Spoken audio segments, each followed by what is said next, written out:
What's up, everybody? Welcome to another episode of The Blitz. You ain't about it, we moving out. We go and get it and get it. Pull up in Romans like Rarries and Porsches, them engines is bigger and different. We talk about it, cause we about it. We with the business to business. Don't flip the script, or you get flipped. Don't you forget it, forget it. You ain't about it, we moving out. We go and get it and get it. What's up, everybody? I'm your boy, Drew. This is my co-host, Josh. We are The Blitz, your fantasy show, your go-to for everything fantasy-wise. Man, what a season it's been for us, man. This is our first season doing this. We've had so much fun to be in your guys' houses to help you guys out with your fantasy lineups, with everything that you need. And now this will be our final show today.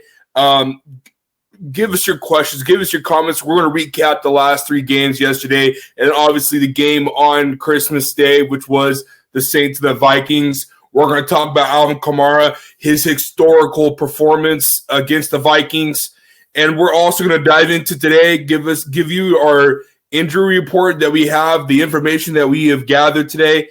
And we can't wait to dive in, man. Thank you guys so much for everything you've done for us this year, viewer-wise. And Josh, how was your week? How was your Christmas, brother? Dude, it was good. Time with the family was good. Got a lot of nice stuff. But it's nice to get away from all the craziness for a little bit, too. How was yours? Man, it was great, dude. On the move. I have a as most of you guys have seen on this show and on Game Winning Drive, I have a 2-year-old. So we had to drive everywhere to Timbuktu just to get to my wife's family's place and then my family's place. So next year, different game plan. I'm staying home. I'm having people come over to my house who want to see my kid. Oh, my God, dude. Too much driving, man. Way too much driving. I hear you. Oh, thank you, brother. We all go to my parents, so it's kind of not too bad. I don't live too far away. How far away do you live from your parents? 10 minutes. Yes, so do I, but her parents, they live like an hour and a half, almost 2 hours, dude. It's insanity, dude. All right. Enough about our lives. Dude, already partying. So this is Alex Benison from Stand Your Ground. So it's me and him in the championship. I hate him. He got off to a hell of a start yesterday. It's not completely over, but the odds are he's probably going to be the champion. So Benison, I'm going to be nice. It's the holiday season, so I'm not going to tell you to fuck off, but, take it for what you will. Forget you, Alex. You suck. Yeah. Benison might be both of our kryptonite. The soccer guy takes us out of fantasy. That's what's fun about fantasy football, everybody. You got the soccer guy going to beat the two guys hosting the fantasy football show, but it is what it is. Make-A-Wish Foundation, that happens every year. Yeah. Already, my guy, John, play of the day is Austin Hooper. Yeah, because Cleveland Browns have absolutely nobody for the offensive side. They as you guys know, COVID has really struck the Cleveland Browns receivers and heading against the New York Jets. So that really hurt Jarvis Landry owners, especially myself. I lost him, so he's gone. But we already got a ton of – good God, we can't even dive into our freaking Russell Gage. I think you meant to say Gage there, Josh, or Marvin Hall. Russell Gage. Yeah, Russell Gage, man. I'm going Russell Gage there too. Good call, Josh. Good call. Alex cheats. Chuck from Chuck. Yes. The ghost. Ryan. Good morning, guys. Hey, good morning, Ryan. Good morning. Hey, Ryan, who's better, you or Carrie at fantasy football? I want to know. I never cheat. Yeah, sure. Spoken like a true cheater. Right. Guys, as you can see, Josh is rocking his Manscaped t-shirt. That is our partners over there. 20% off. Christmas is over, but we are looking at New Year's. I know a lot of people do white elephant gifts. We do some gifts down here for New Year's. 20% off. Your balls will thank you. And if you are a woman, your husband or your significant other or a person from your family that is a male can also benefit from these awesome products. Josh, how's it been working for you? Dude, it's good. Beard's still nice and lined up. And, as you pointed out before we went on, I have no hair, so I got to make up for it in the beard. So, dude, I dig it. My family's going to order some before the new year, so it's good. Good. That's good. That's good. I like it. Yeah, you're looking good, man. You're looking good.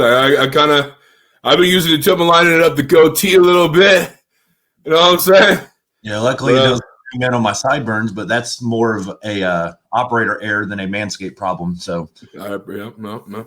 Guys, check this awesome, amazing clip out real quick. We show it every week because we love it.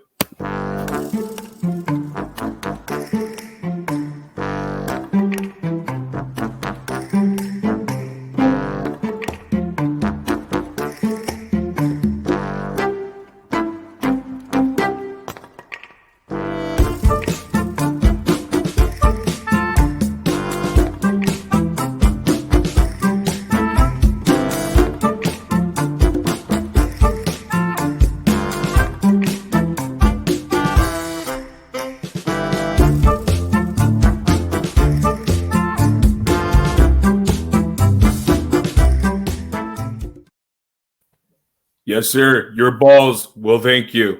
That is the tagline.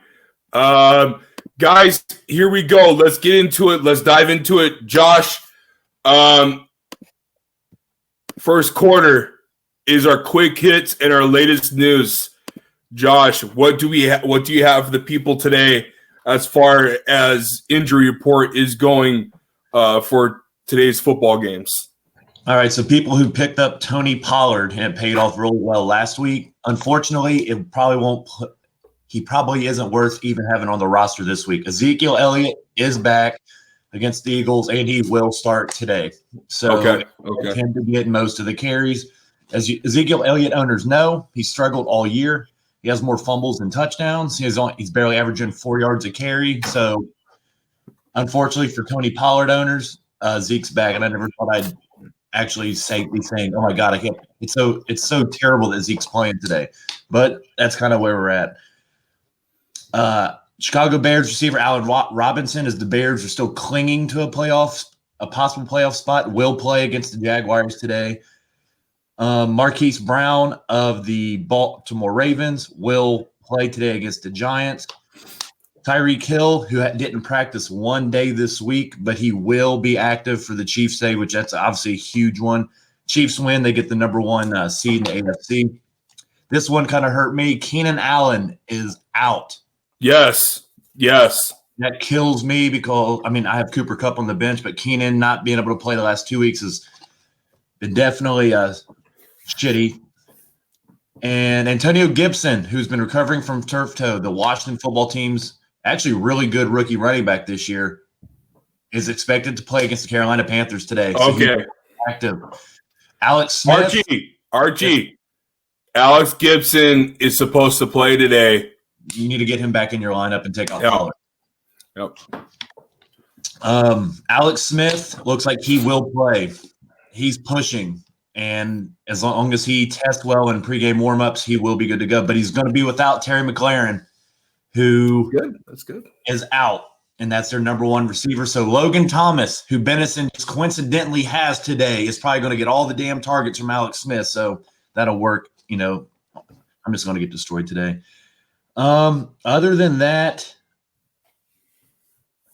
there's not a whole lot that I see here. The Cleveland Browns' whole wide receiving core is out. But that was open yesterday. Yes.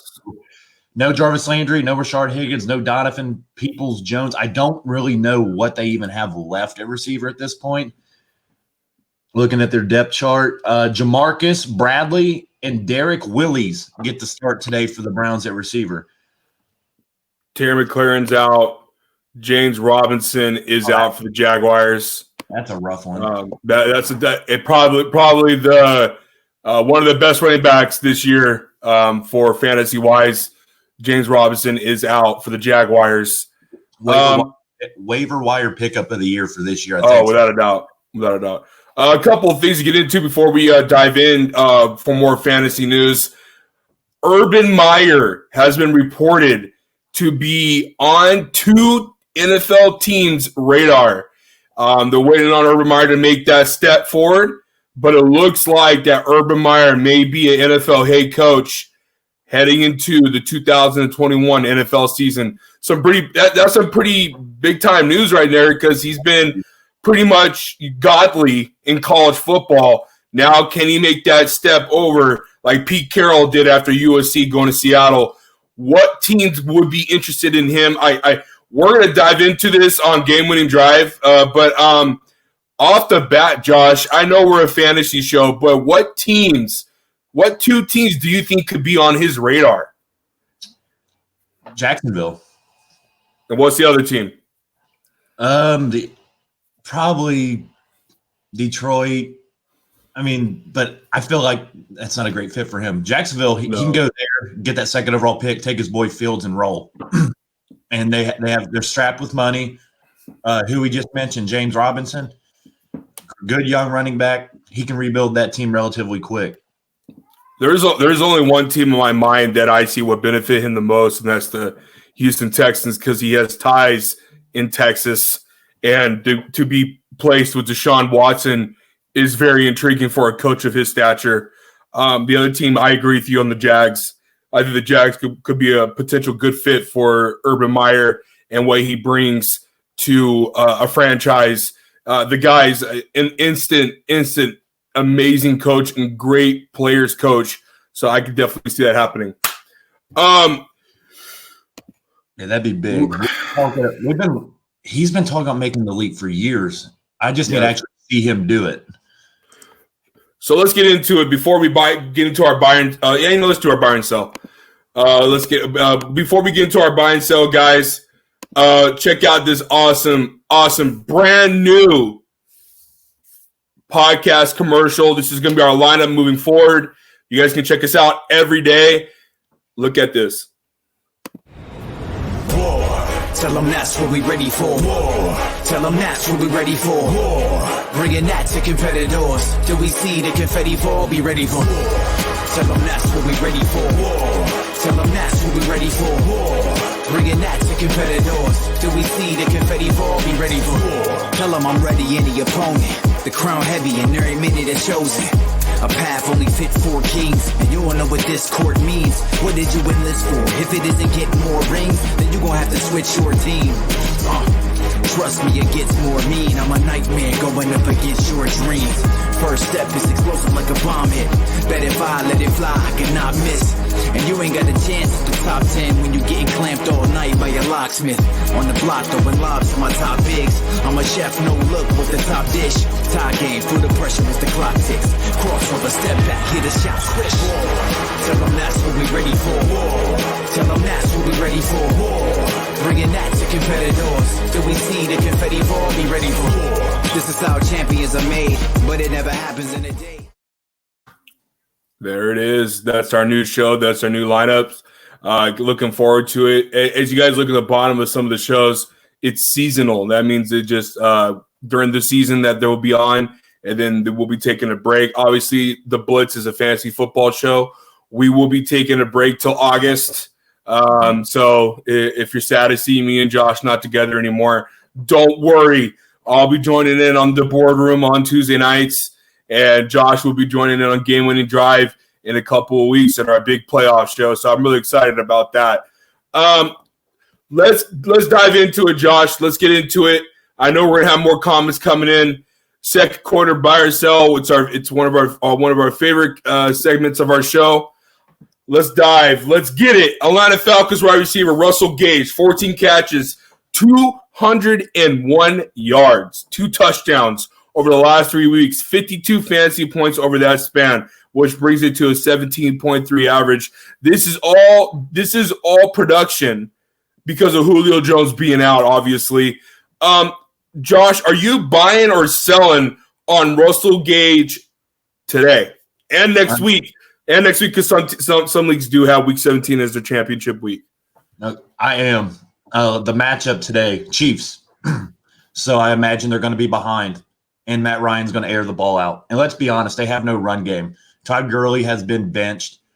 Isso Smith is actually the starter now, so they've kind of just given up on Gurley, which I don't know what that means for him going forward. But I'm buying Russell Gage high. I mean, they're going to be throwing the ball all over the field. Matt Ryan, I think, is thrown for over 350 the last 3 weeks. I don't see any reason why it would change against the Chiefs, who are going to air it out. I just feel like Mahomes just runs around and throws 50 times a game, every game. He just does whatever he needs to do. I feel like that's going to be high scoring. Obviously, the Chiefs are going to be way too much for Atlanta, but Russell Gage is going to be really good. And then garbage time. When they're down, he's going to be spreading it out. No Julio today, like you said. Russell Gage and Calvin Ridley is going to eat today. They're just going to be throwing the ball everywhere. I think Matt Ryan probably throws it over 40 times. Yeah, I agree. Yeah, I'm definitely buying Russell Gage. They line him up at the slot, the outside, XYZ position. He plays every position. I like him a lot. Julio Jones, a lot of questions are going to be made about him in the offseason, Josh. I really am interested to see where he could potentially go. Because obviously Atlanta needs to start over. It's a fire sale that needs to happen. I do like Raheem Morris as a head coach. I think he's really turned this team around. I hope he has a great shot next year as being the permanent head coach for Atlanta. I feel like this team has a little bit more of a spirit fight in them, and I think that's due to Raheem. So I really hope he has a good shot. Other than that, man, I'm buying on Russell Gage. Throw. Calvin Ridley has absolutely been one of the best draft picks and pickups. I'm pretty sure he's not a pickup, but you know what I mean. Like just a great addition to your fantasy team. But Russell Gage, he's been huge. He's been dependable, and definitely would be buying his stock right now as I speak. This guy keeps on commenting on our show. I really don't care. So let's get into the Houston Texans. Wide receiver Kiki Kuti, 16 catches, 218 yards, 2 touchdowns over the last 3 games, 45.8 fantasy points over that span, which brings it to a 15.2 average. Josh, it seems like Kiki is really fitting in to this Texans offense after the huge suspension of Will Fuller, which was over PEDs. Does it seem that Kiki fits this mold and this position as where he stands right now with the Texans? Does it seems like that? It seems like that chemistry is building really well between him and Deshaun Watson. Dude, Deshaun Watson is just the kind of quarterback that'll get anybody you put on his offense. Yep. Whoever you give him, he's going to make them better. He has that quality, no matter who it is. I mean, you see Will Fuller. Breakout year. He's been balling with him. He loses his best receiver, DeAndre Hopkins, in the offseason, and Deshaun Watson's stats have not took a hit whatsoever. If not, I think they're a little bit better than they were last year. Kiki fits this offense, man. Romeo Crennel I'm very interested to see what this team does in the offseason because your franchise quarterback's there. They need a running back in the worst way. The David Johnson thing was obviously a terrible mistake. Yep. But they got a nice young receiving core. I like Brandon Cooks. Granted, he's not young, but he's a nice veteran to have. They have a couple good tight ends, but I'm buying Kiki this week. He's had a touchdown the last 2 weeks. I mean, he's getting targets, and he's catching those targets. And he's a young guy they have under contract for a few years, so it'll be interesting to watch him develop into this offense, kind of like Fuller did, even though Fuller was I think he's a 2nd or 3rd round pick. But I like Kiki a lot going forward this next couple weeks for the people that do play 2 weeks. And the matchup today, he's playing the Bengals. So that secondary, as crappy as Pittsburgh looked Monday, the Bengals secondary is very vulnerable to the pass. So I expect Deshaun to light him up. So I'd start Kiki. I'm buying Kiki. Yeah, I'm buying Kiki too, man. Real quick before I dive into my explanation, one of our founders of the Buzz, and he's from Canada. Do you start Kiki over Pittman Jr., Josh? Man, that's your boy. Man, I do because Pittman Jr. is playing Pittsburgh, and I feel like Pittsburgh's going to come out trying to make a statement today. And that game, that's the game of the day for me. I go Kiki just because he's playing the Bengals, and I think that they're going to spread that ball around, and Deshaun's going to throw for probably 400 on the Bengals secondary. Yeah, Archie, I'm starting Kiki over Pittman Jr. A lot more production, a lot more usage. I don't feel like the running game is going for Houston as well as it is over at Indianapolis, which is mostly 60% running, 40% throwing. That's the basis of the Colts offense pretty much. Jonathan Taylor, Naheem Hines, Pittman's. I think an argument can be made that Pittman's like the fourth or fifth target, Josh, now that T.Y. is on the surge. But other than that, yeah, Archie, I would start Kiki over Pittman Jr. Daniel, Kiki, we've already talked about that. Okay. Let's get into Buffalo's Bills defense. First time we've had a defense in the buy or sell segment. 14 points each of the last 2 weeks. They faced the New England Patriots Monday night. Josh, this is your team, which is the New England Patriots. Are you still buying the Buffalo Bills defense if you have them on your fantasy lineup? See, it's a toss-up. The first time they played, the Buffalo defense was not good against New England. Cam actually passed pretty well on them. But I also feel like New England's just they don't have any benefit to win. I'm not saying they're going to go out there and throw it because Belichick will freak out. I'm selling, though. I think you're going to get a spirited, let's go out there and beat Buffalo kind of game. I think they're actually going to beat Buffalo tomorrow night because Josh Allen, never mind. But I'm selling. Yeah, you better. I think Cam runs for a few touchdowns. I think this game's actually going to be pretty close. I think it's a 27-24 kind of game, but I'm selling Buffalo's defense this week. I'm buying just because I don't have any bias as my co-host does.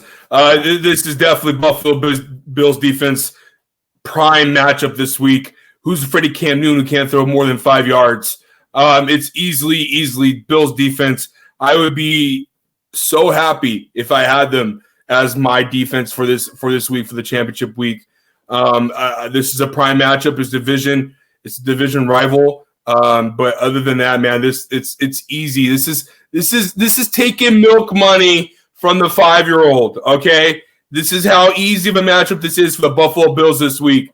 I'll bet you the Buffalo Bills will hold the New England Patriots below 15 points this week. I bet you. Yeah, I wouldn't take it either. That run defense is rough, man. They gave up 2+ yards the first time they played them. That run defense is not good. This is a different Bills team. New York Giants tight end Evan Ingram hasn't reached double-digit points in fantasy since week 12. Are we buying or are we selling? I'm selling. I'm selling on Evan Ingram. I'm over it. It's like Moby Dick. You're on a boat. You see the damn Moby Dick, the whale. And I'm not fighting the whale. I'm jumping off the damn boat. I'm off the boat of Evan Ingram. I am so sick and tired of the mostly cold of the hot and cold production that he brings week in and week out. For a guy that's so talented at the tight end position, that everyone, even myself, was regarding as, oh my God, this is a guy I need to pick up in Dynasty. He's gonna eventually mold into what Darren Waller should be, Josh. What Darren Waller should be is what Evan Ingram wishes to be. Now you can say lack of quarterback play, no Saquon Barkley, no outside threats, BS, dude. Darren Waller is doing this without no outside threats.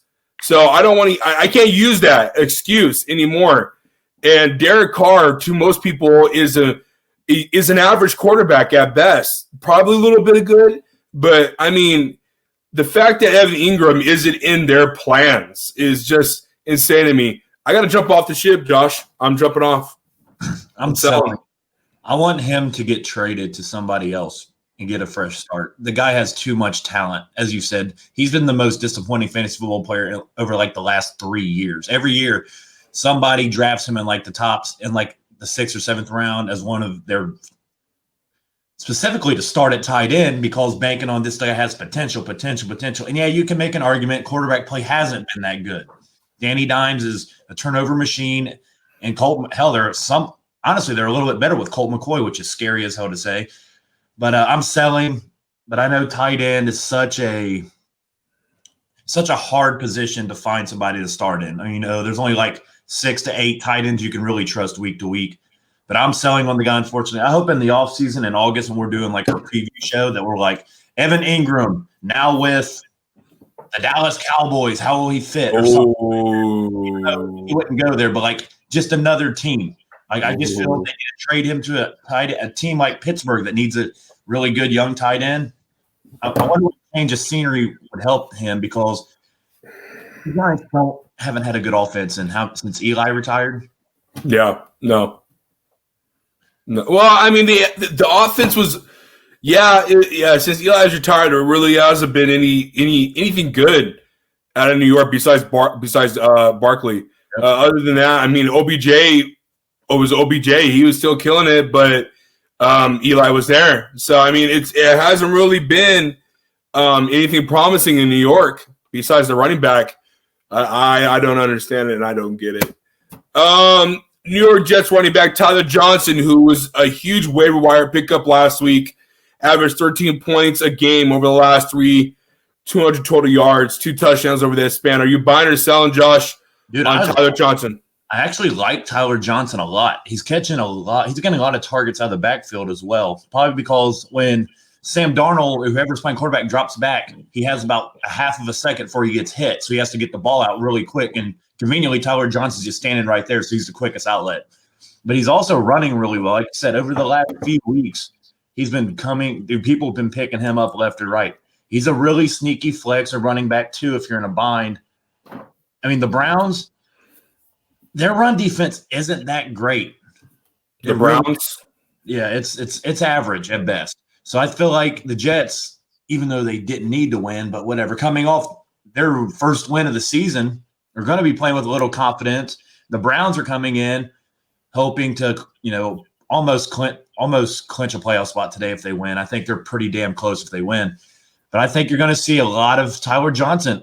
Frank Gore's 170 years old. The Jets are going to want to know, is this their guy that can go? They have a lot of holes to fill, Drew. I mean, when you go 0 and whatever they were until last week, they're at the point they need to see if Tyler Johnson's the running back they need to go into next year with or invest some kind of money or draft capital into running back because they need everything. Let's be honest. They need everything. Well, I'm sorry. Go ahead. I'm sorry. No, you're good. I'm buying on them the next 2 weeks. Yeah.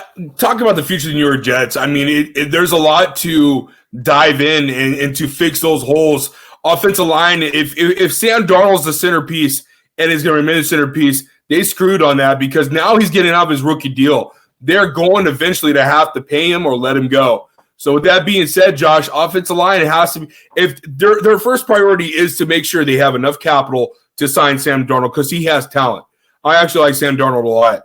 The problem is he hasn't had the talent to surround himself with. So you got to get offensive linemen to help him out. I wouldn't invest in running back. I bring back Frank Gore. He still was pretty relevant, and he's still giving you production. I bring back Tyler Johnson. That would be my two. Those would be my two backs. And then I'm not worried about the receiving core because I still think that there's some pieces there that are good. And then we need to focus on defense, linebackers, safeties, corners. Those are the positions that we need to look at to invest in and to make sure this team is productive next year. Also, head coach Adam Gase is going to get the pink slip on we call it what they call Black Monday, which is the final week, the final week, and then it's that Monday, and then it's coaches are gone. So Adam Gase is walking out the door. He has 2 feet out the door. He's finishing the season. The GM could be gone. So I mean, there's a lot of turnover in this franchise heading to 2021. The draft is gonna be really interesting.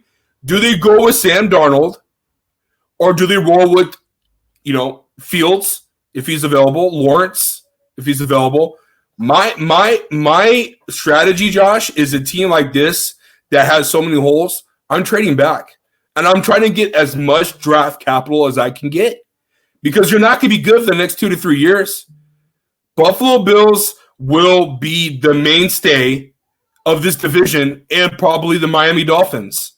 If Tua keeps playing the way he's playing, it's not going to happen. But, that time will come with Tua. And who knows what Bill Belichick has up his sleeve. So we can't count Bill Belichick and the New England Patriots out. So, but what I'm saying is that the Jets are the bottom tier team that's never going to come out of this division. So you might as well just fix your team now while you can. So I could talk about the Jets all day. They have so many issues. Yeah, we could do a weekly special about them. Without a doubt.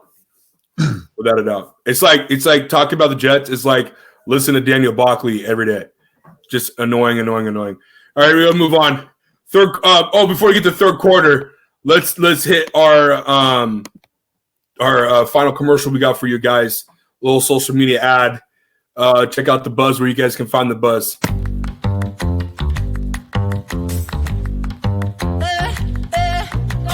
Get the Lambo car, house in the hills with the stars. Told you I'd raise the bar, told you that I go far.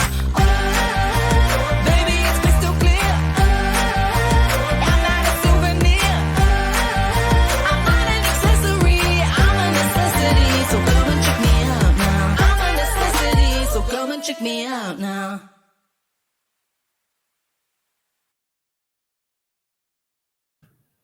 Yes, sir. That's how you can follow the Buzz. Where to follow the Buzz. And let's dive into it. Third quarter. Start them, sit them. Joshua. Can I call you Joshua? New York Giants at the Baltimore Ravens today. Who are you starting? Who are you sitting, Josh? I think this is going to be a very close and low-scoring game. There's not a lot I like in this game. I trust Lamar because he's going to be running. He's actually been throwing the ball actually pretty well over the last few weeks.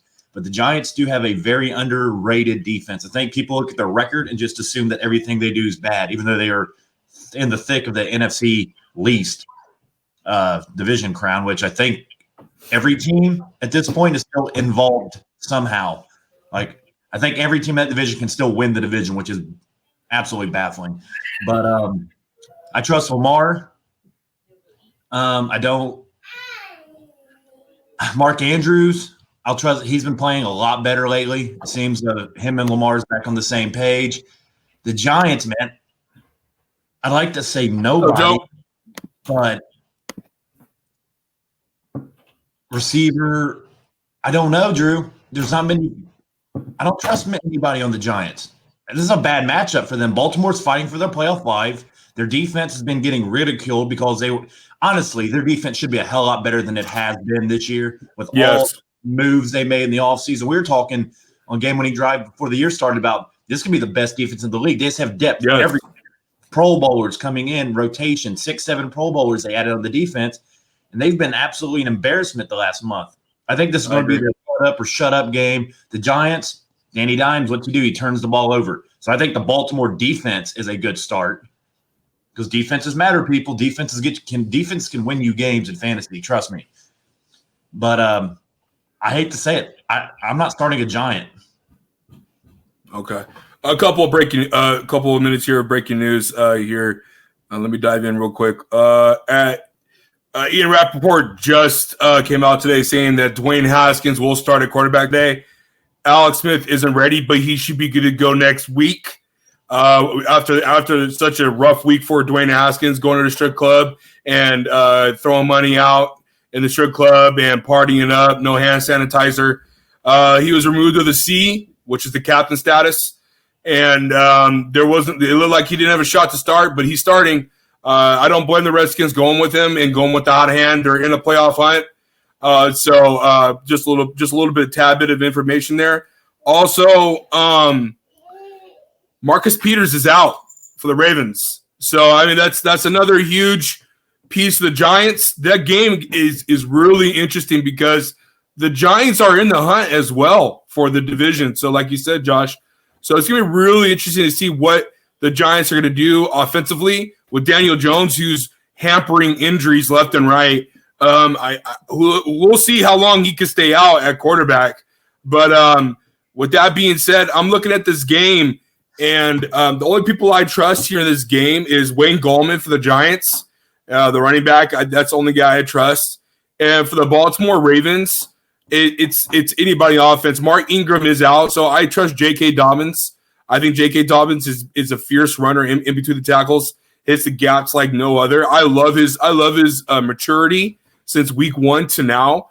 He's been playing really good football, Josh. He definitely will be an interesting guy to cover next year when we do our show for August. Where do you think his draft stock next year is going to be? Because I feel like Mark Ingram's out and he's going to be the guy. I think it'll be him and Gus Edwards going forward. I think it's going to be like 4 or 5.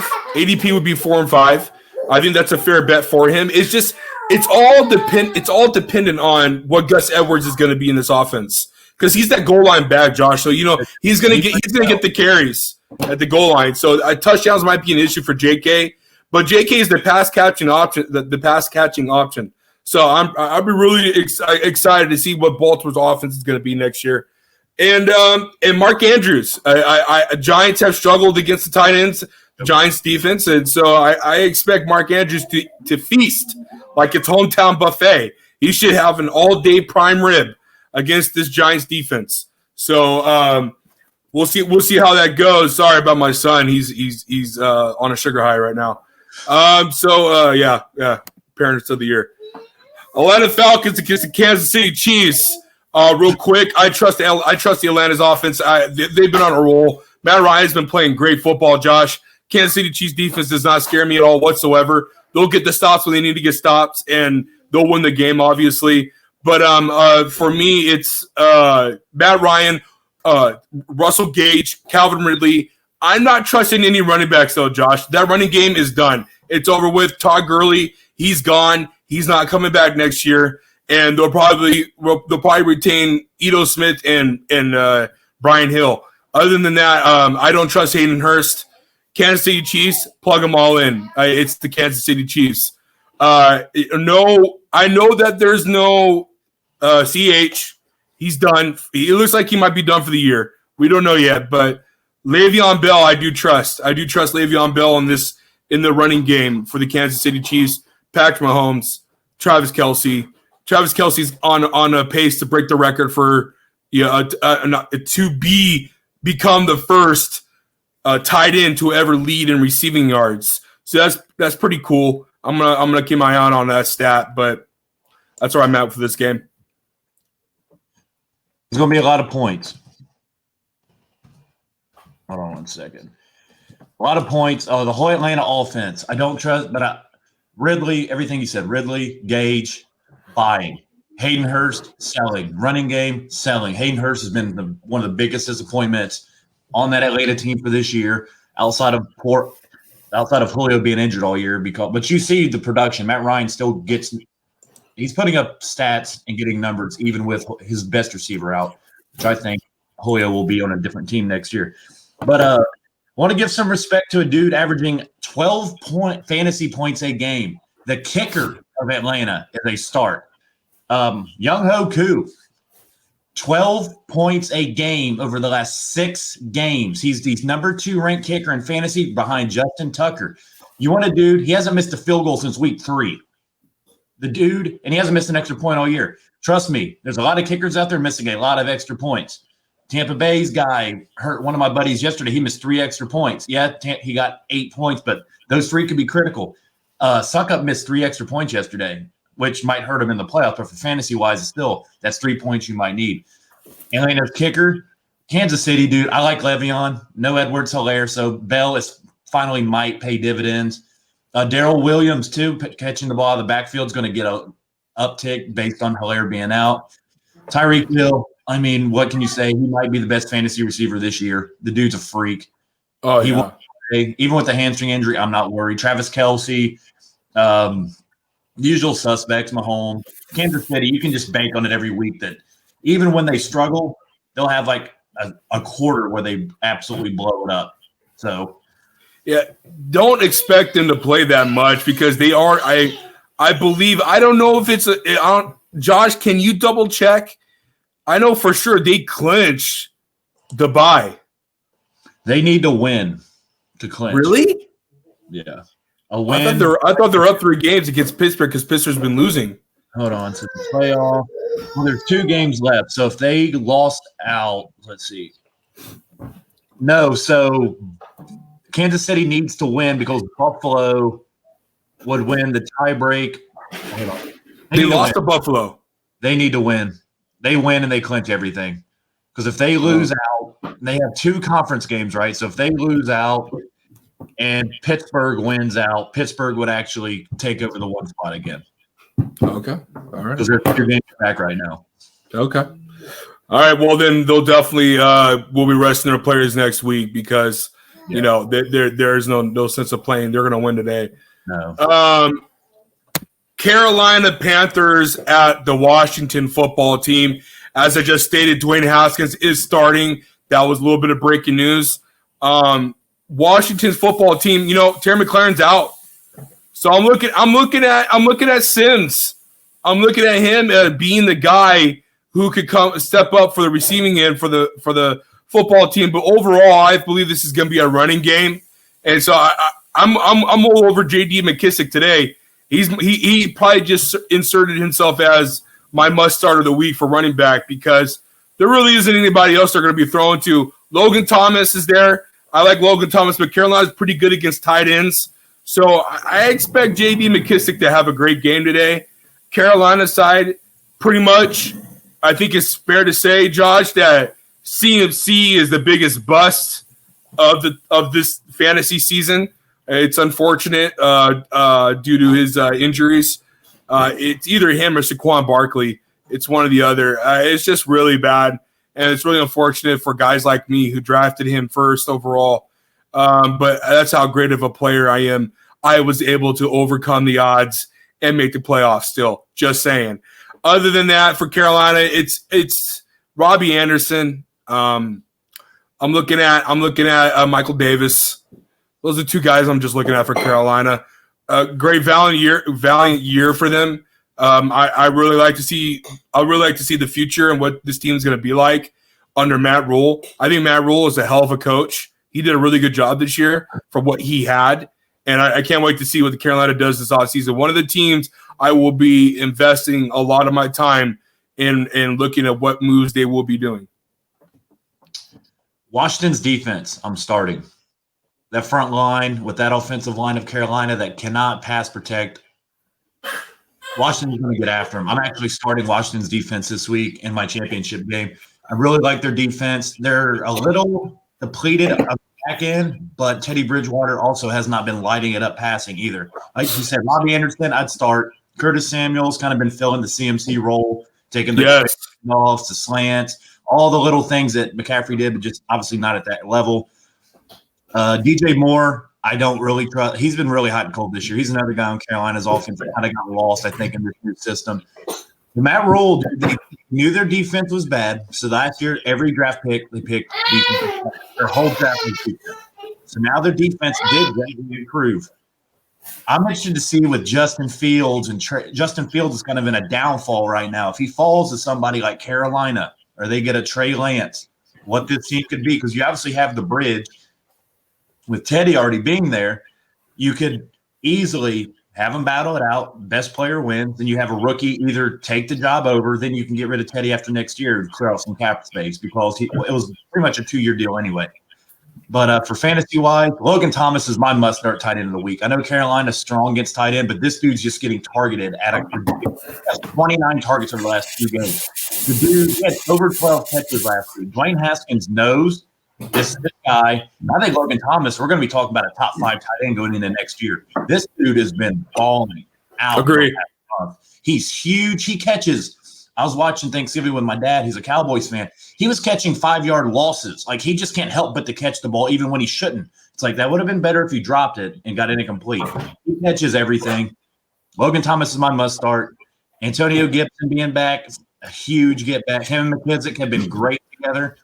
Kind of like they remind me a lot of Jonathan Taylor and Nakeem Hines. Like, they just really work well together. Gibson threw the tackle, the ball. But that's it.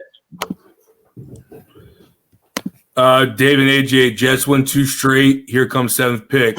That'd be awesome. That would suck. I said earlier, hey, Joe, what's up, man? How you doing, brother? Guys, you have any comments, questions, or who to start today and who to roll with? Give us your comments. Give your questions. Our last show of the day. Give it to us. Give it to us. All right, guys, let's get into the Cleveland Browns and New York Jets. This game sucks because now Browns lost everybody. Other than that, Browns should still win the game.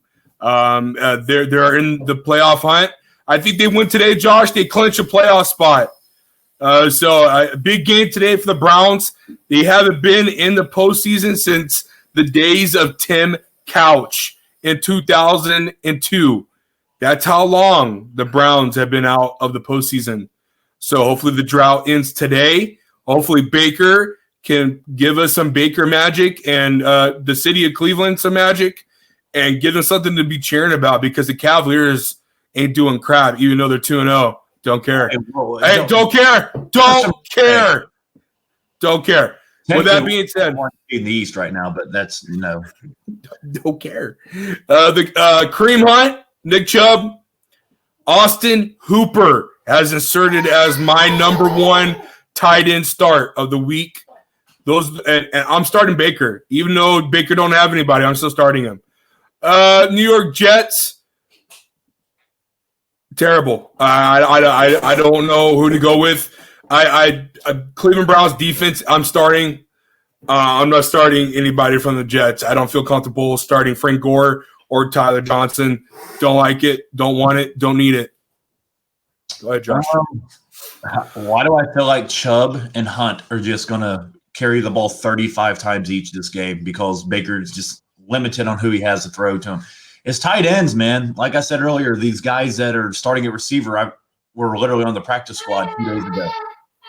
Tight ends, Njoku, Cooper, Harrison, Bryant are going to be the guys he's spreading the ball around to, and you would think that Hooper would benefit the most from this. So Hooper's a must start for me. He's right up there with Logan Thomas. Those are my 2 tight ends that I would start this week. Kareem Hunt and Nick Chubb are must starts as well. You know they're going to run the ball a lot more. And they have an interesting playoff scenario today. So they need to win, obviously. They need a Baltimore loss. They needed a Miami loss. Miami won last night. Or they need a Colts loss to clinch. Winning just doesn't do it. There's also a way that if they were to lose to Pittsburgh and the Ravens went out, the Browns at 11-5 would miss the playoffs. Wow. Which is bizarre. And that would be such a Cleveland Browns thing to happen. You win 11 games and still not make the playoff. That's crazy. Probably shit. Yeah, I agree. All right, guys. Chicago Bears going against the Jacksonville Jaguars. For me, I'm looking at this game. Chicago Bears are in the hunt. They're 7-7. The Arizona Cardinals lost yesterday, which opens the door for the Chicago Bears to pretty much own their own destiny. They win this week and next week, they get in. So, which would be absolutely crazy. News broke today that NFL executives believe that the Chicago Bears are talking to Mitch Trubisky for an extension. So that is on the table. Obviously, they already declined his option. So it has to be a long-term deal, Josh. So either they franchise tag him, which I don't see them doing. Yeah. So they're probably going to sign him to the low. And he might have won his job back, which, would be so fitting to the year of 2020. So with that being said, I'm definitely buying in on Mitch Trubisky. I have to. I have to start him. Allen Robinson, who I think is a top 5 fantasy receiver this year for just because of what he has to work with, is absolutely amazing that he's productive. And I'm starting Cole Kmet. I like Cole Kmet. I like David Montgomery, obviously. Probably one of the best backs in fantasy football. And I like those guys for Chicago Bears. Jacksonville, absolutely nobody. James Robinson is out. Don't care about anybody else. Don't need him. Don't want him. Chicago Bears defense also is a must start this week. Yes, defense is a must start. Is it crazy that what a season, dude? Like, I thought Mitch got benched way too. I think everybody jumped on the Nick Foles trade way. They're still living off that Super Bowl from years ago. That's what it is. Everybody jumped on the Nick Foles train way too quick. I honestly think they probably almost have a playoff spot secure right now if Mitch doesn't get benched at all. But that's just me. But it's crazy how he can actually – the offense just seems to flow better with him in there. David Montgomery's playing out of his mind since Mitch has been back. He's getting the ball to his playmakers. Kmet, see, I would sit him still. They Jimmy Graham's still there. I don't know why he's there, but he's there. So that always worries me in the red zone. I feel like he'd be the guy along with Allen Robinson. It'll be interesting to see in the future. Does Robinson get that payday? He's a free agent pending, but the Bears, dude, could be a team to watch out for in the playoffs. They play good defense. David Montgomery, they can run the ball. They have the offensive line's a problem, but Mitch can move the pocket, which Nick Foles could not. That's the difference. Nick Foles was a sitting duck to get hit. Mitch can move, and he's very mobile. So I'd also start Mitch. I think the Bears annihilate the Jaguars today. I think the Jaguars know we have that first pick, and we're not going to mess it up. And they play the Colts next week. The Jaguars are going to be this year. They're going to end up getting Trevor, and they're happy with that. So the Bears are going to roll. Cool. I agree. The Cincinnati Bengals against the Houston Texans. This game is going to be boring. I'm going to go with Deshaun Watson. I'm going to go with Kuti. And I am going to go with – no, I'm going to go with those two. That's it. I'm going with Deshaun Watson and Kuti. I don't like anybody else on Houston side. Cincinnati side, Tyler Boyd is out. Tyler Boyd is out. Probably go with T. Higgins. Yep. And I would go with Gio Bernard. That's only two guys I would go with. Houston Texans defense is absolutely horrendous. I've been saying it for a while now. I would plug any offense that goes against them. They're not good. J.J. Watt needs a new home. Hopefully they give it to him next week. I mean next season. In the offseason, it's time to trade him away. Give him to Pittsburgh for peanuts. It's just let him go play with his brother, dude. It's just it's too late in his career to get value for him. They should have done it a couple years ago, like I said, when we back in the day when I was first doing this with Alex and my brother. I said J.J. Watt should have been gone 2 years ago.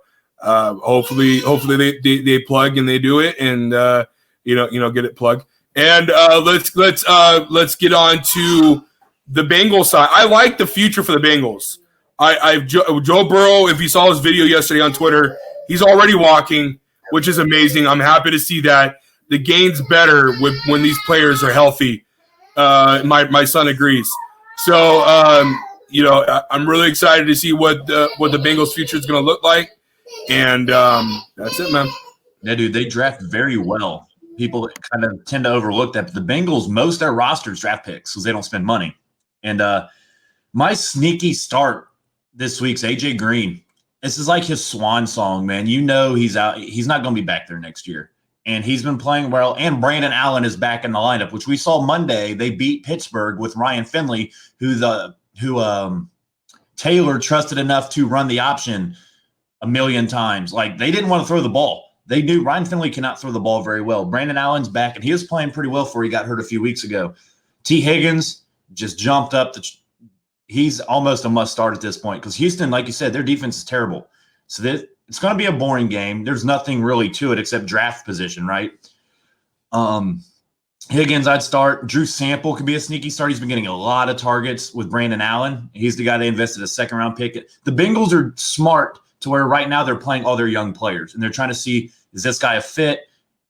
Is this somebody we need to probably move on from? Are all these young guys going to work? So T. Higgins, obviously their future. Gios should run all over Houston today. Their run defense is bottom third in the NFL.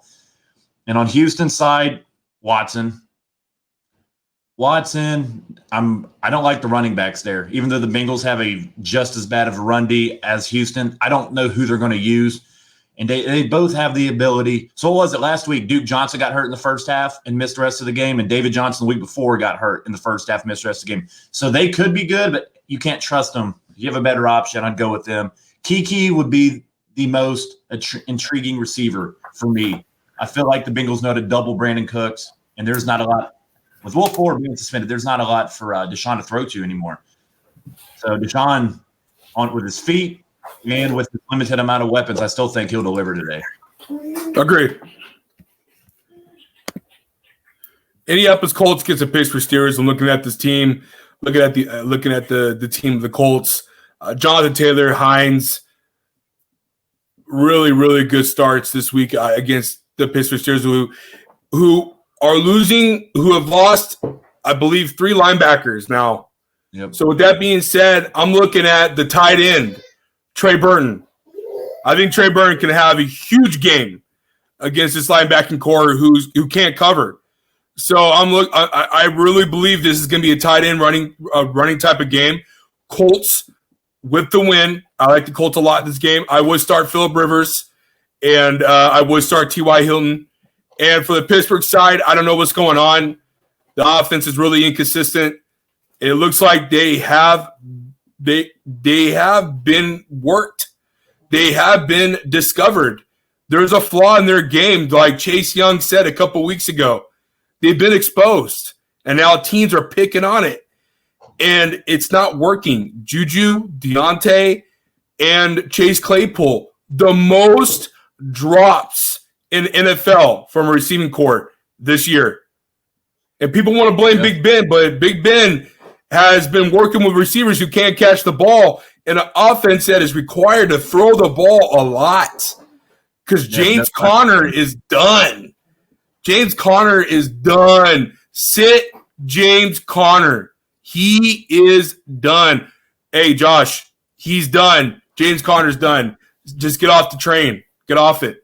I don't trust anybody for a Pittsburgh Steelers offense besides Deontay Johnson, who gets over 8 to 9 targets a game with this heavy offense of players that they have with Juju, with Deontay, and with Claypool, and also Eric Ebron. I'm not starting him. Having a lot of back issues. He did practice this week, but one hit, he's going to be done for the game. My brother actually almost lost last week because of Eric Ebron, 0 points, and he won by like 0.40. So I mean, it's insane how these things can happen, but I'm staying away from him. One of my buddies lost because Juju got negative 3 points last week or something. Like one of them got negative, and he lost because of it, which is I find that pretty bizarre. Like I said, this is my game of the week. Period. I know Green Bay plays Tennessee tonight, but that's going to be an annihilation. Green Bay is going to whip the shit out of Tennessee. This is the game of the week for me. Colts, Pittsburgh, a lot on the line as far as seeding, division. Pittsburgh wins, they win the division. Pittsburgh loses, and the Browns beat the Jets. Next week, 17, got a hell of a lot more interesting because that game is going to be in prime time. I guarantee you, 8:30 Saturday Night Football. Yeah, they'll flex it, division title. And it'll be the biggest game in Cleveland Browns history in the last 20 years, if ever, because you can finally beat Pittsburgh and win the division on prime time. The Pittsburgh offense in this game. They're not playing well. Ben's not throwing the ball particularly well. Deontay Johnson's the only guy I trust, just like you. The running game's bad. I think Benny Snell's better back than James Conner, but I'm avoiding that. The Colts have the number 1 defense in the NFL. So that means pound, James Taylor, Hines, T.Y. arrived again, like you said earlier with Pittman. He's kind of fell down the chart because T.Y. is back. I start T.Y. I like Cox and Trey Burton. Should both be on the field a lot. Both could be sneaky starts at tight end. And I like Rivers as well. I think the Colts are actually going to put a beating on the Pittsburgh Steelers today, and then people are going to question what kind of team this is. Agree. Archie, NFL planning to expand from 16 to 17 games next season, per Tom Pelissero and Ian Rappaport. This has been talked about. It's going to be continually going to be talked about during the owners' meetings and off-season meetings. Well, now, what does this mean for preseason? I know that there's been talks of cutting it from 4 to 2, but the owners need the revenue. They need the money. So I'm pretty sure they're not going to buy in on dropping it from 4 to 2. That's extra, what, 5 to 10 million each game for the owners. So it's not happening, especially after COVID this year. I'm pretty sure they'll address these conversations and these talks, like I said, in the offseason. But I'm a fan of it. I don't mind it. But for a player standpoint, you got to cut the preseason games. That's the only thing I will say about that. David Jones, wait, Green Bay is going whip who? We haven't talked about Green Bay. Tennessee. I just said Green Bay was going to whip Tennessee tonight because that's most of the game of the week. I just don't think that game's going to be close. I don't even think that's game of the week, but we'll talk about it soon. Denver against the LA Chargers. I'm not talking much about this game. Keenan Allen's out. Mike Williams is hurt. I would plug in Tyler Johnson. He absolutely just been killing it the last 3 weeks. Herbie is my guy. I love Herbert. I love his poise in the pocket. As a Charger fan, great things to expect for the future for this team. For me, I'm plugging in Herbert. I'm plugging in no Hunter Henry. So I'm plugging in Austin Eckler. And I'm plugging in Tyler Johnson. For Denver side, I'm looking at Tim Patrick and Melvin Gordon. I really don't like what Denver has to bring this week. I like Melvin Gordon a lot. Melvin Gordon has been on fire as of late. So this is another revenge game against his old team. Philip Lindsay is out for the year. Yep. Definitely gonna go with those guys. Yeah, not a lot to like for Denver. I feel like Noah Fant is 50-50 every week. Like he either gives you 20 or he gives you 2. So I would sit him. Eckler, like you said, Johnson. Just the injuries for the Chargers, which you as a Chargers fan, all year has just been beating up on them. The one bright spot is you have your franchise guy. Justin Herbert's a start. No matter who he has around him, he's been putting up numbers, and he's going to continue today. Austin Eckler, I think, is a top 3 running back play of the week.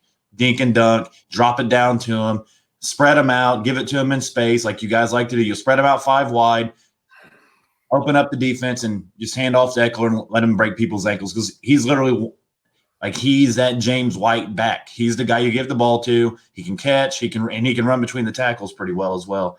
Yep. Not a lot I like on Denver. Maybe Tim Patrick because they're going to be throwing the ball a lot. I agree.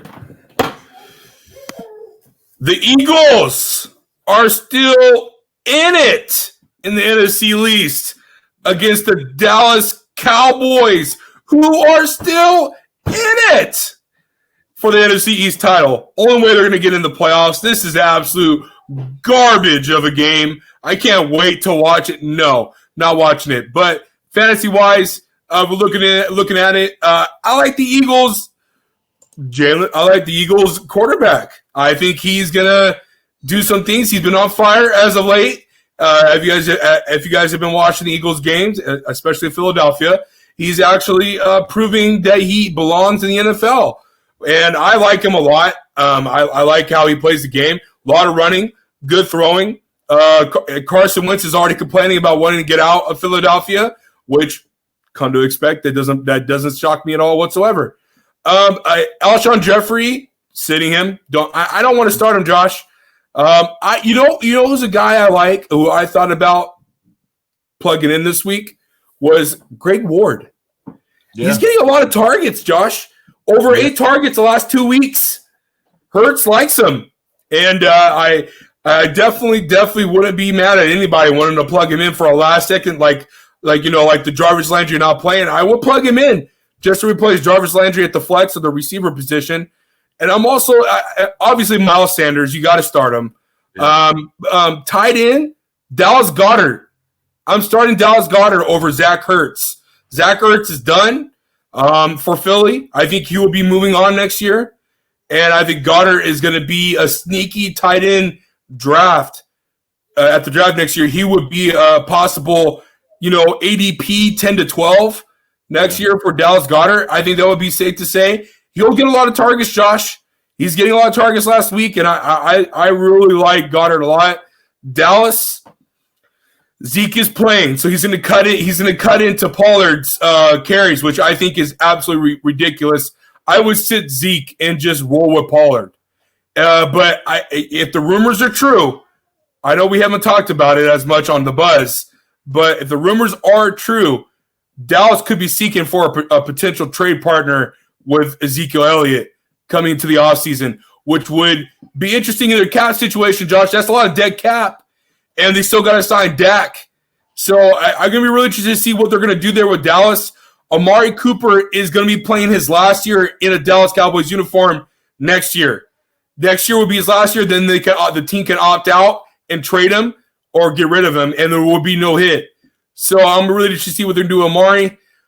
But for today, I'll plug in Zeke. I'm not gonna plug. I'm sitting Dalton. I'm sitting Gallup. I'll plug in Coop, and I'll plug in Dallas Schultz. So next year,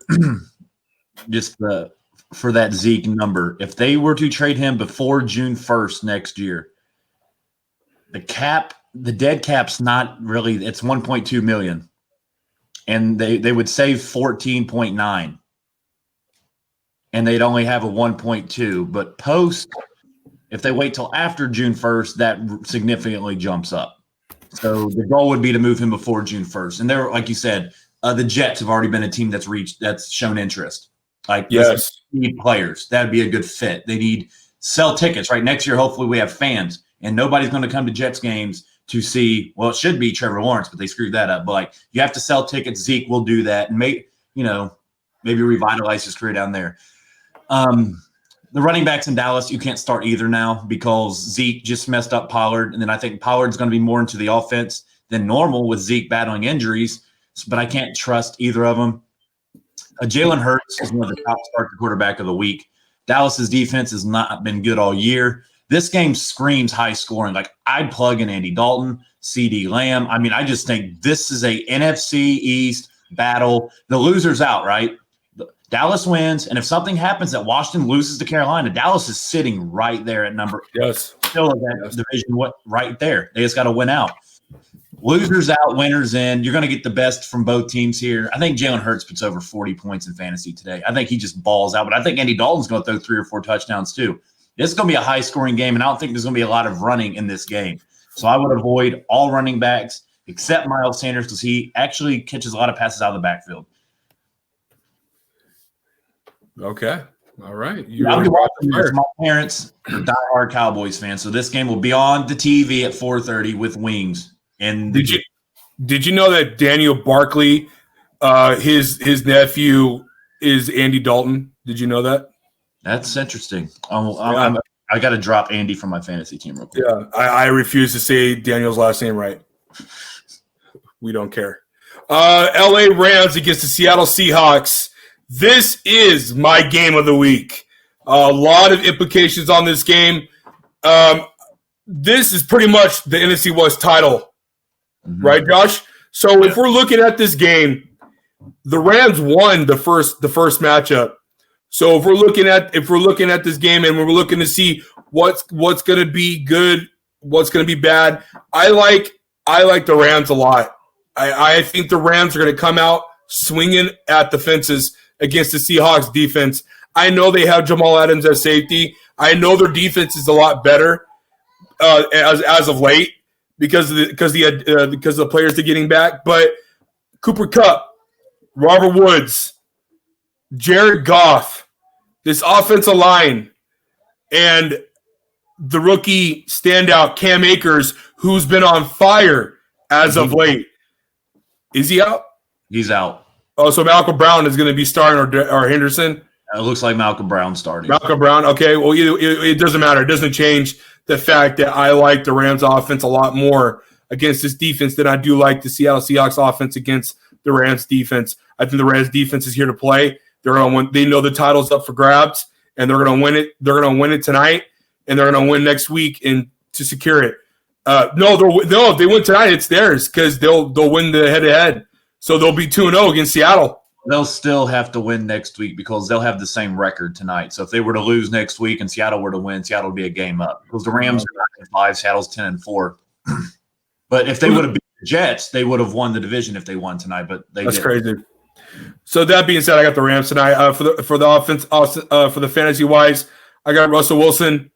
I have Tyler Lockett, and I have DK Metcalf as my starts. Chris Carson as my start. But the offense, I'm sitting Russell.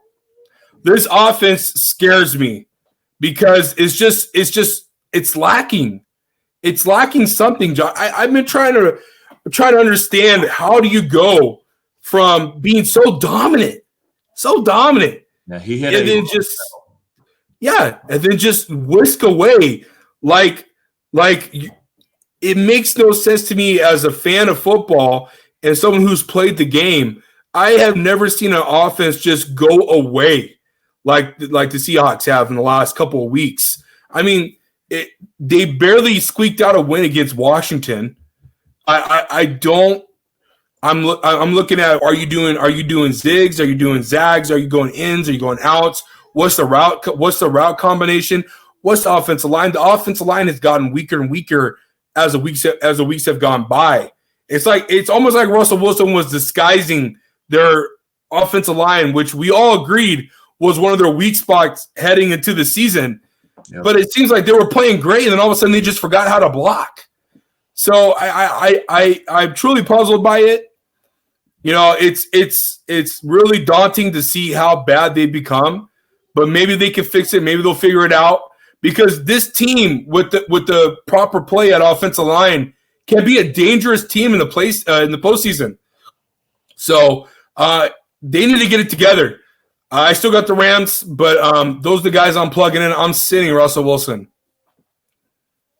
Yeah, and you got to consider Jalen Ramsey against DK Metcalf as well in this game, because I'm trying to find it. The first time they went up against him, DK did not do anything at all.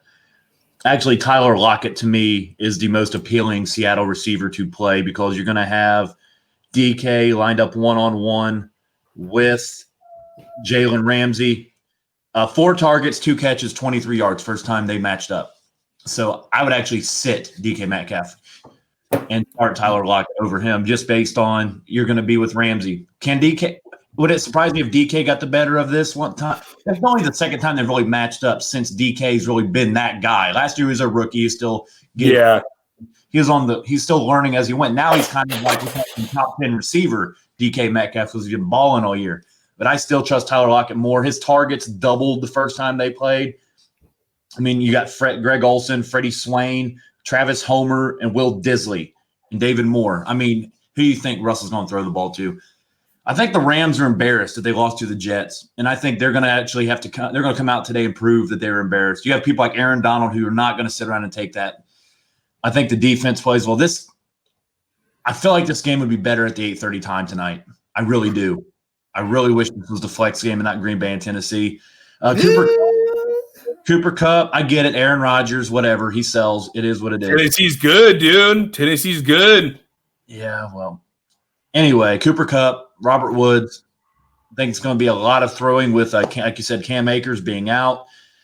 Malcolm Brown, Darrell Henderson. I ain't trusting the Rams running backs, everybody. If you have one of them, I wouldn't trust them. Seattle's actually pretty decent against the run. Chris Carson did not play the first time these two teams met either. Russell Wilson was actually their leading rusher. So I like Chris Carson, assuming he stays healthy. He's another guy, Drew. He can get hurt in the first quarter and be gone for the rest of the game. He's that guy. But when he's healthy, he's really good. Yep. This is going to be a good game. Yeah, I'm excited for this game. I'm really excited. What? That's a 4:30 kickoff, I think. Yes. Sunday night game, Tennessee Titans against the Green Bay Packers. Big game.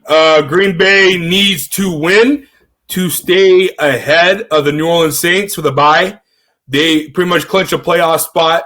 Tennessee is a must-win to stay ahead in the AFC South division and against the Colts. So this is a big game for both teams. That's why I like this game tonight. Aaron Rodgers, can he be Aaron Rodgers tonight? We'll see. Last week he had a little bit of a rough go. Him and Devontae Adams really pissed off fantasy managers, including my best friend Clifton, who has him, and he almost lost last week, but somehow he pulled it out. Him and my brother are fighting for the championship this week, so we've been really watching this week's matchup today because we're going to crown a champion in our league. We've been going for 10 years, so it's going to be really interesting to watch that. But other than that, man, it's Aaron Rodgers. Tennessee's defense is not that great. They're middle of the pack. I got Aaron Rodgers. I got Aaron Jones, who's, as of late, Josh, has been El Fuego. He's been on fire, my brother. So I got Aaron Jones. I got Aaron Rodgers. I have Robert Tonyan. Yep. I love Robert Tonyan. Great flex pickup I did a couple of weeks ago. He's been money. I mean, money for me. And Devontae Adams, obviously one of the best fantasy receivers in the game, arguably a top 5 receiver in the game. I love him a lot. Tennessee Titans. I'm looking at a few players, Josh. Obviously, probably arguably, we talked about this last week. Derrick Henry being a top 3 pick next year for fantasy football. I think he's finally inserted himself as a top 3 pick. I know people are always afraid in PPR about not throwing the ball, but my God, look what the man has been able to do this season without catching the ball. So Derrick Henry, I'm looking at Corey Davis, AJ Brown, and Ryan Tannehill is a must start for me this week. Green Bay's defense doesn't scare me that much, Josh. They don't. I think that's going to be their Achilles heel heading into the postseason. I think this defense has lost some players. They still need a strong defensive line. That's something they need to look into next year. And I really, really, really like this game. I like the matchup. And it's going to be a big game, man. But those are my guys I'm going with this week for fantasy.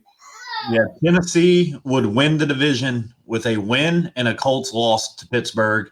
Green Bay would clinch the first-round bye with a win and a Seattle loss. Rams win, like you say, then this game would be for that first-round bye. I like David Jones. Jonnu on Tennessee is somebody I would start. He's been getting a lot of targets. He's been getting a lot of targets lately. Derrick Henry, what more can you say? I feel like the guy can get 200 yards whenever he feels like it. I feel like earlier in the year, he's like, I'll take it easy. Then November hits and the guy takes off. I like Corey Davis in a contract year. Congratulations, Corey Davis. You're going to get overpaid this offseason, my friend, because he balled out in his contract year, over 1,000 yards receiving. I don't know if it'll be from Tennessee or not, but somebody's going to pay him a lot of money. I would start him, A.J. Brown. This game screams shootout. Neither team's defense is anything really. I don't think defense being able to shut down Green Bay, and I see Green Bay with the Smith boys not getting any pressure this year because they've both been banged up, and Rashawn Gary being an absolute bust as a first-round pick last year out of Michigan. Yeah. They have really failed to generate any kind of pass rush, and the defensive line they can't stop the run. So I think Derrick Henry, Tennessee could win this game. I don't have them. Oh, yeah. Green Bay. Listen, I have Green Bay beating them by 17 tonight. But if Tennessee's going to win this game, they're going to carry the ball 35 times. They could just run the ball. Remember when Tennessee was winning playoff games last year and Tannehill was throwing the ball like 9 times? This is that kind of game they have to play to beat Green Bay. But when Tannehill had to throw the ball, he was being productive with throwing it. Yeah, that's what he's still being productive this year. You have to look at the numbers. He has been productive this year throwing the ball. It's his best year, hands down. So they have to. You can't be one dimensional in the postseason. Postseason is a different experience. It's a different beast. It's a different season. It's a different type of animal. You have to rely on your quarterback making those throws because they don't have a Baltimore Ravens defense like Ray Lewis and them boys where they were able to win with Trent Dilfer at quarterback. Ryan Tannehill needs to be productive. That's how Tennessee will get advance in the postseason. That's just me, though. That'll be interesting. Your Hall of Fame quarterback, Josh Allen, the Buffalo Bills meet up against your New England Patriots Monday night. A lot is on the line. I think if Buffalo wins, do they win the division, Josh? They already won the division. Okay, I just wanted to throw that out there to make you say it. So we got Josh Allen going against the New England Patriots. Josh Allen is my start of the week for quarterback. The guy is on a tear. I wrote an article a couple weeks ago on Josh Allen. Check it out at whatthebuzz.com. It's really insightful. Josh loved it. And the offense, Stephon Diggs is a must start. Josh, I'm going to throw a little nugget right now into the fantasy managers around the world that are watching the show. Dawson Knox is a sneaky start this week at tight end. I like Dawson Knox a lot. A lot of targets, over 8 targets the last 3 games. Josh Allen is getting him involved. I like him a lot. And so I'm going to go with Dawson Knox. I'm going to go with Stephon Diggs. I'm going to go with Josh Allen. And I'm staying away from the running backs. I think New England's rushing defense is really good. So I'm going to stay away from the running backs. And for New England side, nobody. I'm going Buffalo's defense to start. I don't like New England's offense at all. Don't like it. Cam Newton can't throw the ball more than 5 yards. He can't be accurate. It was a great try. It was a great try for Cam Newton. The experience was wonderful to watch, but it didn't work out. They were better off going with Stidham than go with Cam Newton. And Bill Belichick, I kind of screwed himself a little bit there. The reports now, Josh, I want to hear your thoughts on this. The reports were that Derek Carr was on the radar for the New England Patriots, and the Patriots even offered a first round, and John Gruden said no. Do you believe in those rumors? Was that something that you heard? No, I don't believe them. They didn't have enough money to make that move regardless. Okay. I mean, just based on that, no. They weren't, and David Carter really fit this system. But yeah, so I'm looking at Josh Allen's last 5 games against New England, where his passer rating 78. So I mean, that's relevant. I mean, he just doesn't play well against New England. First game this year, 11 of 18, 150 yards and a pick and a fumble lost. And New England should have won, but Cam fumbled the ball for like his 85th time this year. So I'm not as high on Josh Allen as you are. Bias aside, the numbers don't add up against New England. He struggled every time they play. But I actually do like their running backs. New England's gave up 200 yards rushing the last 2 games. The problem with Buffalo's running game is it Singletary or is it Zach Moss? I would start Zach Moss. I think Zach Moss is going to be their guy going forward. They have to make a call on one of these guys. Singletary's had enough time. Moss looks like the better runner. Stephon Diggs, obviously a start with Gilmore being done for the year and J.C. Jackson being stubbed from the Pro Bowl, which is it's absolutely ridiculous. Crime. Stephon Gilmore has no business being in the Pro Bowl, and I can't believe. He missed half the year with injury, and now he made the Pro Bowl. The Pro Bowl is like the NBA All-Star game. It's name. Oh, Stephon Gilmore, he must be a Pro Bowler. Oh, this person, like Shaq was making the NBA All-Star game when he played for Phoenix, and he's averaging 3 points a game. It's name recognition. It's a joke. But him versus Stephon Diggs is going to be a very interesting matchup to watch because you got JC moving into a contract year, which he'll probably get signed because he's a restricted free agent. But that'd be a good matchup. But I'd also start Diggs. So since you're giving New England's defense or offense no love at all, Damian Harris, if you own Damian Harris, make sure you have Sony Michel, who ran well last week because Buffalo's run defense is terrible.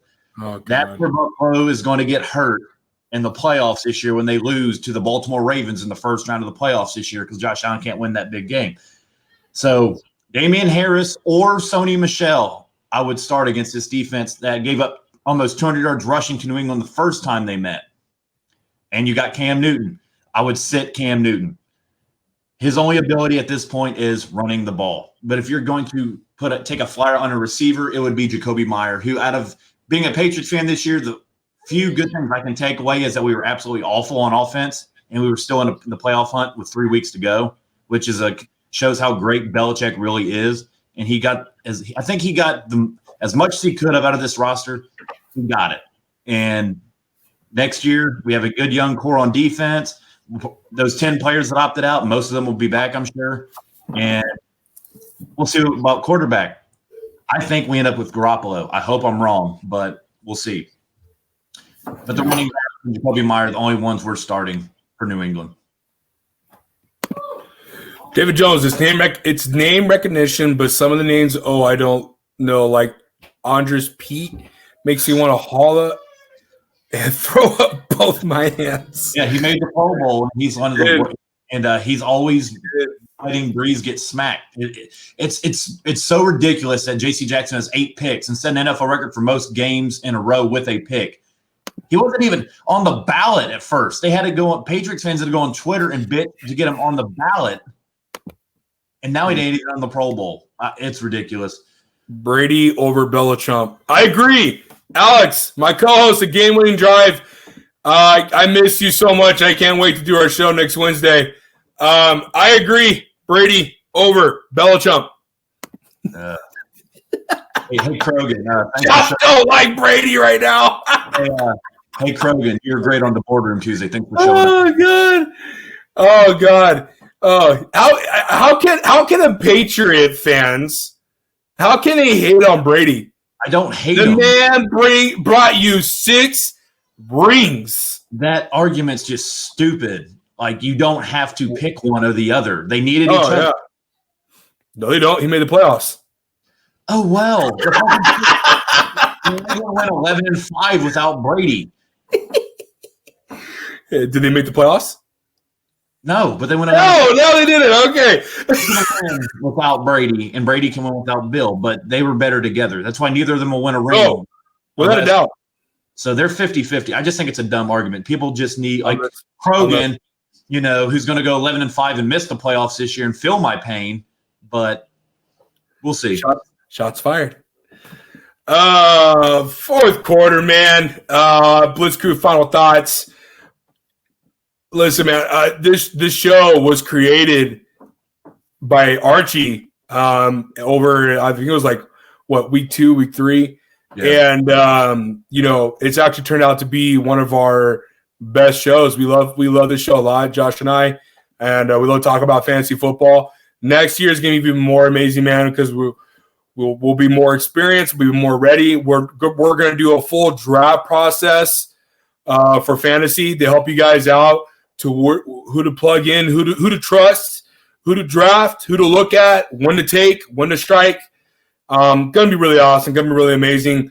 Got a couple comments. Without Allen or McLaren available, who should go in my flex? Gibson, Anderson, or Dobbins? Woo! Josh? Gibson. Yeah, for me, Ryan, I'm staying away from Anderson. Anderson didn't do shit last week, and I don't trust it this week at all whatsoever. Dobbins is going to go against the Giants. The defense is pretty good. Gibson, yeah, I'm going to go with Dobbins, man. I'm going to go with Dobbins just because Baltimore loves that running game. I think the rookie is going to show up today against the Giants defense. I feel like Dobbins is going to be a really good play today. I go with Dobbins. Yeah, I worry about the Giants have good run defense. That's my only concern, plus the Gut Edwards factor as well. But Gibson just has, I think, the most favorable matchup going up against Carolina's run D. Yeah. Brady is getting a ring this year. Now, David Jones got it. 12-4, winning the division, something Patriots never going to do again. I remember, oh boy.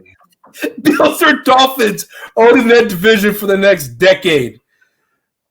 David Jones, Brady's not getting a ring ever again unless Gronk or Antonio proposes to him. Yeah, that's the truth. Oh, my God. He's excited that Tampa Bay beat up on those Detroit Lions who have been, mentally tuned out for the last month, but they're still they're a team that might lose in the first round because they cannot get off to a fast start. But we'll see. Playoffs are going to be very interesting this year. They will. The most interesting as far as college and the NFL playoffs that I've been in. Dude, both of them are going to be insane this year. We get 2 extra games of postseason this year because of the wild card, because of the seventh slot. Yep. We're going to get 3 AFC games and 3 NFC games. So it's Saturday and Sunday. 1-4-8, just similar to what it was yesterday then, right? Yeah. 1-4-8. Yeah, I can't wait. I already told the wife and kid, see ya. Go hang out with my mom's Saturday and Sunday. Woo-wee. I cannot wait for the wild card weekend. Not next week, people. Wild card weekend. Josh, any final words before we end the season? No. Thanks everybody that tuned in. Who's your MVP this year? Oh, my MVP this year is, for me personally, Kyler Murray, because he carried my fantasy team all season long. I think he averaged almost 30 points a game, which is bizarre. He was my reach in the draft when we did our fantasy draft this year. He just I always draft quarterbacks late. And even the ESPN thing was like, bro, why'd you draft Kyler so early? I wanted to pair him with D-Hop, who fell to me in the second round. I normally plug quarterbacks throughout the year, based on matchup like most people do. But he was my biggest reach, and I think it panned out. He came up a little short yesterday, played like absolute crap against the Niners when I needed him the most. So Benison's probably going to take our championship this year, but still, Tyler was my MVP this year. Man, for me, it's Alvin Kamara. I mean, the guy just absolutely was an animal this year. A lot of people had him slated going 4 and 5. I was able to get him 6 in our league, and he tore it up this year. I actually, crazy story. We started a dynasty this year, being a bunch of my buddies, and I had the first overall pick. I took CMC. We did this draft back in June of this year. Before August, before anything like that, we did it in June. And I traded CMC and I traded Adam Thielen for Kamara, Lockett, Julio, and Terry McLaurin. So I actually worked out in that trade for me in my favor like no other. Now I got Kamara plugged in on my team, Lockett, Julio, who I'm going to look to trade in the offseason in my league. But other than that, man, Alvin Kamara, what a beast.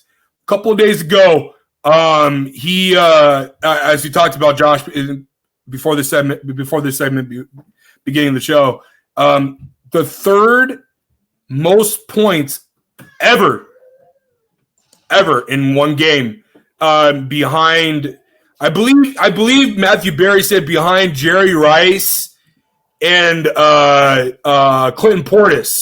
I believe it was those two that had the most points ever in a fantasy game. And Alvin Kamara is now third. 6 touchdowns, over 150 yards rushing, I believe it was like 3 or 4 catches. Absolutely amazing day for Alvin Kamara and for anybody who owns him, including myself in the championship this week. Shout out to the guy that knows everything, Nick, saying Alvin Kamara could have sustained the TD usage that he was getting beginning of the season. You're an idiot.